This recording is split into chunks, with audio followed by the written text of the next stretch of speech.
Okay, so if you sell a digital course or some sort of product and you sell it through either webinar or a video training, sales decide to decline, what do you do? Well, obviously you would panic. No, I'm just kidding. But what do you actually do? Do you look to get more traffic to it? Do you fix up the webinar? There's so many different options you could focus on. What do you do first? So what if I told you that just by adding a few simple story selling style emails on the back end of your video training webinar, you can use that to ramp up your conversions. And today I want to show you it's possible. I want to bring in another YouTuber. His name is Wes McDowell. So Wes actually used to be a client of mine, and we implemented these story selling emails on the back of his webinar, and we ramped up his conversions, and we're going to be talking about that today. This is what we use to help improve his sales numbers on the back end without making too many big changes across everything else along the funnel. So at the end of this video, you're going to have a really clear idea on what are story emails, why do they work, why they're so effective, and a really simple strategy you can deploy that Wes is using right now in his email copy. All right, so enough of the build up. Let's get into my chat with Wes McDowell. And of course, if you want to check out Wes, he's got some really good content. He's been established about 5 years or whatever. So if you want to go check out his channel, make sure you check out the link in the description below.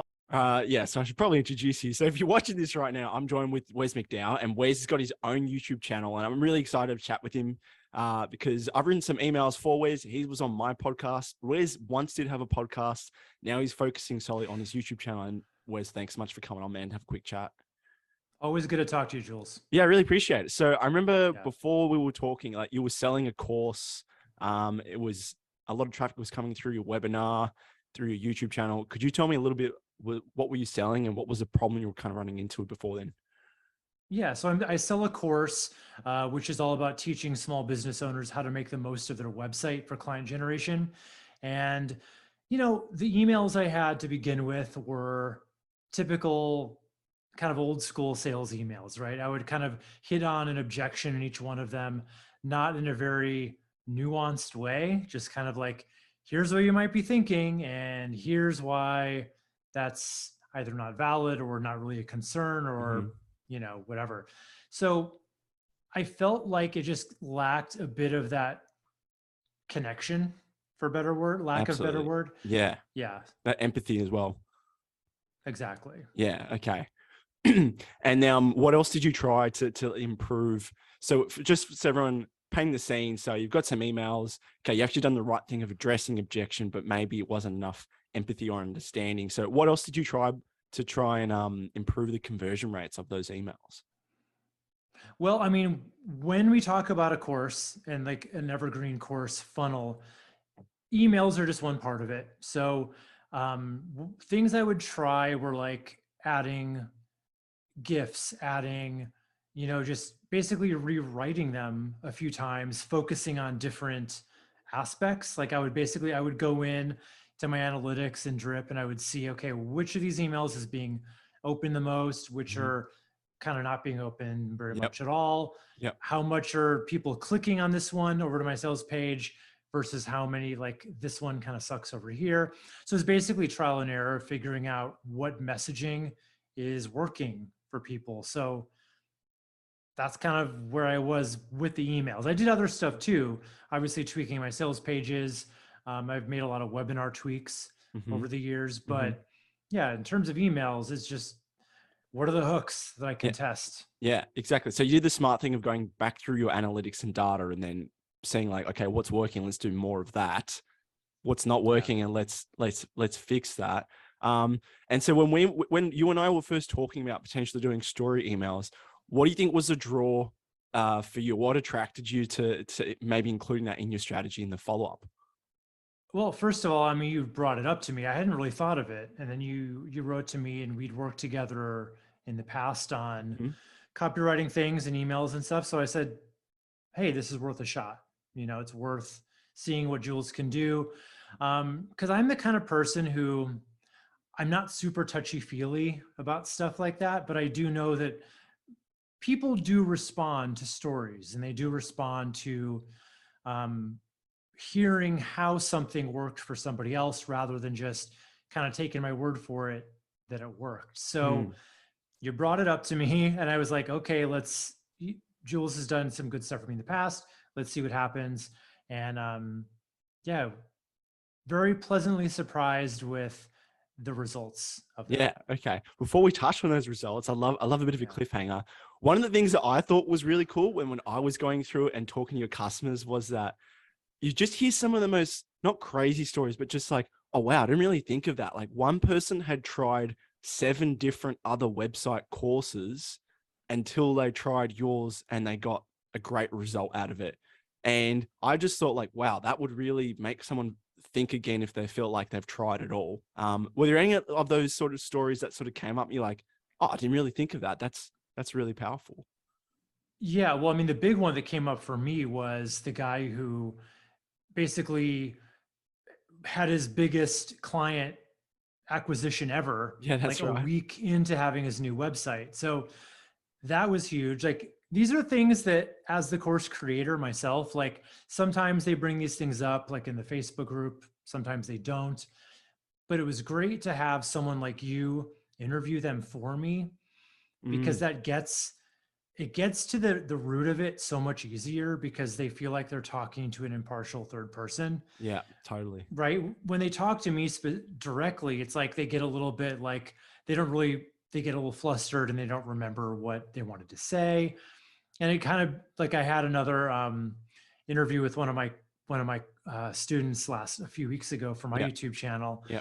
and it was it didn't go as well as when you did it, just because there was just Fair like it enough. just wasn't as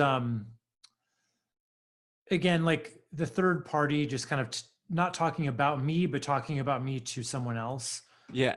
It's works maybe it feels better. a little weird praising the person in front of them, or maybe they feel a bit I don't know what it is, but Yeah, it it feels just like you're felt fawning. Yeah. exactly like I just felt like we could just go, oh, so you like with Marvin, for example, Hmm. I really went deep into the reasons why he really enjoyed your courses and what he was doing before. I don't know, maybe you weren't able to touch on that personally, but that's just something I was able to get into. Mentioning before, you said what you found was really cool was that one guy got that massive result. I'm pretty sure he got like a 6-figure client out of that out of that website, Yeah. which is nuts. There was another Totally story nuts. where this other woman had left her website down for 2 years, and then she followed your course in 2 weeks and got up in line and started generating business. Like all these really cool, believable stories that actually, have compassion and empathy with people. So for people listening, Yeah. what kind of results do these emails help you out with your course? Yeah. So basically, I mean, I don't have all the numbers right in Yeah, front of that's me, cool. but the open rates, because you created the subject lines for me, I Yeah. believe, Yeah. didn't you? Yeah.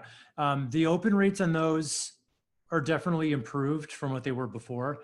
And anybody watching this should know, I kept some of my emails as is, and then I peppered them. I think we did like 4 That's right. together. Yeah, we did. Yeah. So basically hitting them up on with different kinds of emails. I feel like if they were all story emails, it might be a little like not redundant, but it might be a little one note. Mm. So I like having some that are like that, and then some that are a little bit more kind of nuts and bolts practical for those people. Um, but the story emails, I do think the conversion rates of getting those people over to my sales page are higher because there is more of that kind of emotional punch that the other ones don't have. Yeah, exactly. And this is just one piece of the conversion puzzle. So if you're listening as well, Wes didn't just sit back as well. Like I noticed you've got a new landing page, you've got a new hook. You said you've tested some new things in your webinar. Did you add some of those testimonials into your webinar, by the way? I have, and there's going to be even more of them. Cool. But yeah, I'm redoing it a little bit more extensively soon, but that's kind of been backburnered. But the last time I did updates, I absolutely repurposed those stories you got for me Mhm. for my sales pages as well.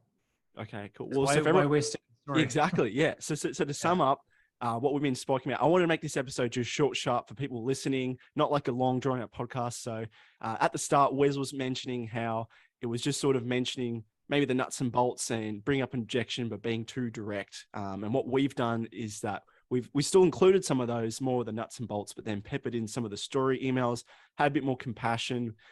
Wes also mentioned that it was helpful to have some third party come in, be impartial so that his customers could open up more, whatever hangups they might have talking to the business owner is a lot easier if they can just open up to someone else.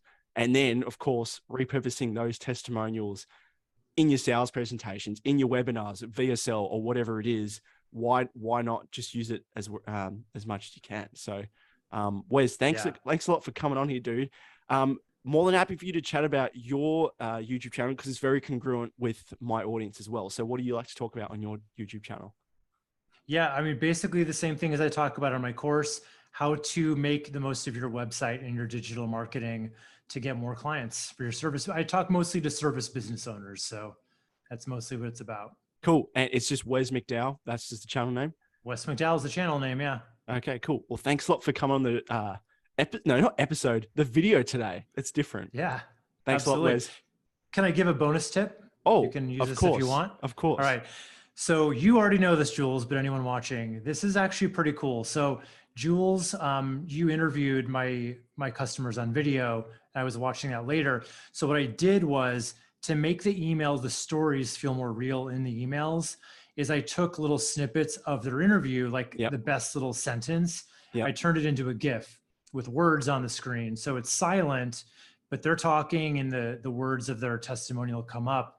And that helps sell it as like a real person really saying these words, because otherwise they're just words on a page, I find. So 100%. I actually stole that tip and I started using it with my clients and it works. So thanks a lot, Wes. And you actually created a video on that. I think it was like what's working in email marketing 2022. So I'll leave that in the link in the description. Perfect. Yeah. Thanks a lot for coming on, Wes. Thanks for having me, Jules. So if you can picture story selling emails inside of your back-end marketing, you can see it working. Make sure you give this video a thumbs up. I love to see your love on this page. Now, if you enjoyed today's video, I've got a playlist that is right up your alley. It's going to be how you pretty much make it rain in your business with email marketing. It's going to be right here. Check out the rest of the video. And like I said, if you like Wes's content, I'm going to leave his link in the description below. My name is Jules Dan. Thanks for watching.